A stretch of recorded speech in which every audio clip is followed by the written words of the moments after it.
अगर आपने नवंबर 2019 से पहले स्टॉक मार्केट में किसी भी ब्रोकर के पास अपना अकाउंट खुलवाया होगा, चाहे वो डीमेट अकाउंट हो, ट्रेडिंग अकाउंट हो, कुछ भी हो, तो आपने एक चीज़ गौर की होगी कि आपसे POA मांगा जाता था, यानी पावर ऑफ अटॉर्नी मांगा जाता था।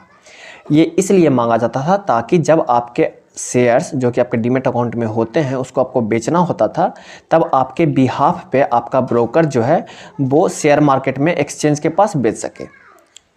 परंतु हो क्या रहा था ना कि एक जो ब्रोकर्स हुआ करते थे वो क्या करते थे ना कि बिना आपसे परमिशन लिए आपके शेयर्स को बेच दिया करते थे। अब इससे हो रही थी क्लाइंट्स को दिक्कत। अब इस कारण से CDSL ने एक नया नियम लाया था जो कि टी-पिन था। टी-पिन एक ऐसा 6 डिजिट का नंबर होता है जिसके थ्रू आप अपने शेयर्स को डायरेक्टली एक्सचेंज के पास बेच सकते हैं।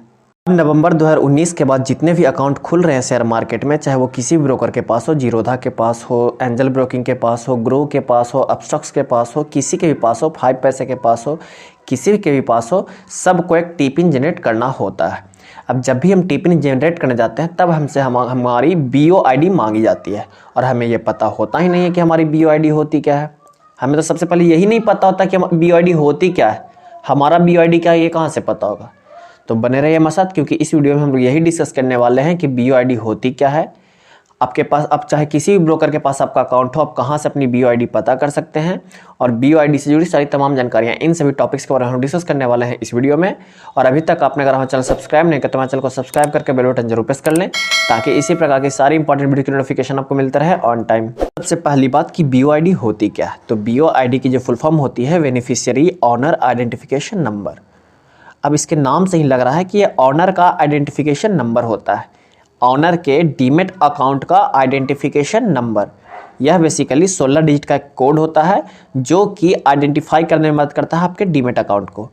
हर एक क्लाइंट का, हर एक कस्टमर का अपना अपना डीमेट अकाउंट होता है उस डीमेट अकाउंट का एक यूनिक कोड होता है जो कि BOID के नाम से जाना जाता है। अब जब भी कभी भी आपको IPO के लिए अप्लाई करना होता है या फिर आपको आपके डीमेट अकाउंट के लिए टी-पिन जनरेट करना होता है, तब आपसे आपकी BOID पूछी जाती है।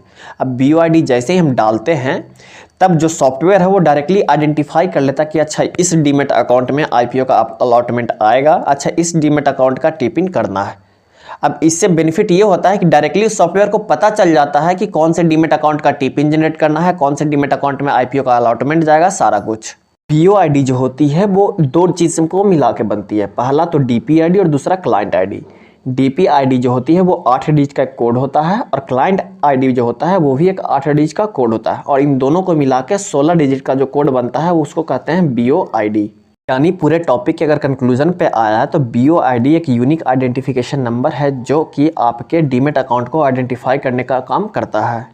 अगर आपको ये वीडियो अच्छा लगा और हेल्पफुल लगा तो वीडियो को जाने से पहले लाइक ज़रूर कर दें और हो सके तो दोस्तों के साथ शेयर ज़रूर किया करें, क्योंकि आपका हर एक लाइक और हर एक शेयर हमारे लिए बहुत ज़्यादा इंपॉर्टेंट है।